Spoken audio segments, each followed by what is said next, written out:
All right, and joining us right now for more on this, John Hope Bryant, Chairman and CEO of Operation Hope, joining us from Atlanta, Georgia. John, great to speak with you again. How you doing? I'm honored to be with you again. It's nice to talk to you again, my friend. Always a pleasure to speak with you. You are about to wrap up another Hope Global Forum there in Atlanta. The event featured Chelsea Clinton, Treasury Secretary Jack Lew this year. A lot of great speakers every year. But when people talk about the ongoing efforts of the civil rights movement, so much of the conversation is dominated by racial equality. But you guys are focusing on another critical aspect of it, and that's economic equality. Tell us why that is. I think the new color is green. In the 20th century, the issue was race and the color line, and thus democracy, thus the right to vote, thus a focus on government. In the 21st century, the issue is clearly around the world, economics. And so we think that whether you're white, black, red, brown, or yellow, you want to see some more green. When Dr. King was assassinated in Memphis in April 1968, he realized that there were more poor whites in America than poor anybody else. And so he said you cannot legislate goodness or pass a law to force someone to respect you. The only way to social justice in a capitalist country is economics and ownership. And he was assassinated on the eve of the Poor People's Campaign launch.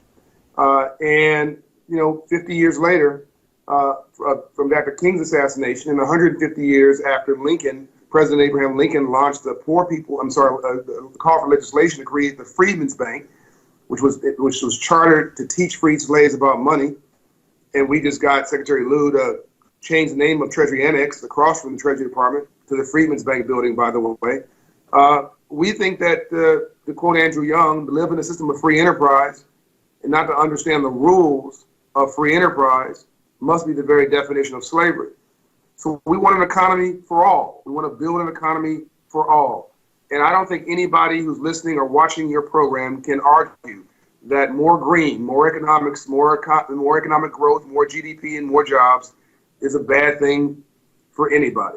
Yeah, and that's true. That's true. And the more economic viability these communities have, the better off we will all be. But so much of the conversation, John, focuses on the differences between black and white, the community and the police. How do we get the conversation to change and focus more not on that adversarial relationships, as we talk about, but the ones that can actually move everybody ahead?